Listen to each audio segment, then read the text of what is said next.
For 3 generations, the financial playbook for the American middle class was absolute. Renting was throwing money away, and buying a home was the ultimate path to wealth. But by mid-2026, that playbook hasn't just aged, it has become a financial trap. We are currently living through the most severe rent versus buy distortion in modern economic history. In nearly 95% of major U.S. metropolitan areas, the monthly cost of purchasing an average home is now astronomically higher than renting an identical property. The premium to own has crossed an unprecedented 50% threshold in cities like Austin, Miami, and Phoenix. The classic calculation has completely inverted. For the first time, renting is no longer a compromise. It is a wealth preservation strategy. To understand how we arrived at this structural shift, we have to look at the cold, unyielding math of the 2026 financial landscape.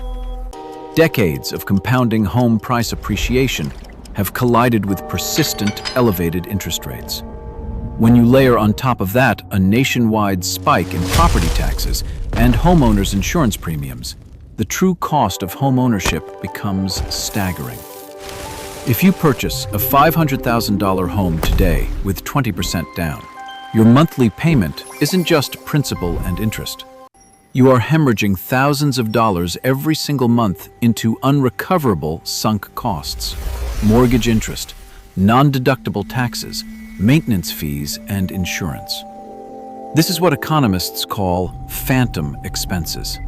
And right now, those phantom expenses alone often exceed the total cost of renting the exact same house next door. Let's look at the raw data. Consider a standard 3-bedroom suburban home in a premium U.S. metro. To buy this property in today's market requires a massive cash down payment, followed by a total monthly carrying cost of roughly $4,500. To rent that exact same house on the open market costs $2,800 a month. That is a raw monthly delta of $1,700. In the old economy, you tolerated that premium because you were building equity. In 2026, because of front-loaded mortgage interest schedules, you aren't building equity. You are funding the bank's balance sheet. The smart money isn't emotional about property lines. It looks at that $1,700 monthly difference and sees arbitrage.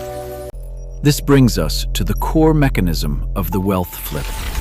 Institutional players and highly sophisticated individuals are choosing to rent their primary residences, but they aren't letting their capital sit idle. They take the massive down payment they saved by not buying, combine it with the $1,700 monthly cash flow surplus, and deploy it directly into high-yield, liquid environments. They're funding corporate private credit, liquid index funds, or treasury yields. While the retail buyer ties up their entire net worth in a highly illiquid, heavily taxed primary asset that is barely outstripping inflation, the strategic renter is building a diversified, compounding wealth engine that yields consistent cash flow. They have decoupled shelter from investment, and they are winning. What we are witnessing is the permanent financialization of American shelter. The housing market isn't going through a temporary cyclical blip. It is undergoing a permanent structural realignment. As entry-level home ownership becomes mathematically unviable for the average household, the United States is rapidly transitioning into a permanent rentership society. The asset class hasn't disappeared, but the ownership structure has. Residential search Wall Street algorithm. single-family rental funds are aggressively capitalizing on this exact Converting delta, assets buying to up rental supply because they know portfolios. you are trapped in a lease. If you want to survive this macroeconomic shift, you must strip the emotion out of real estate.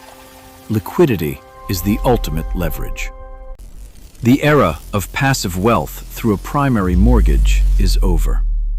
Navigating this new reality requires clinical, institutional discipline. For deep data dives into the hidden mechanics of the shifting global economy, Subscribe to the Equity Edit.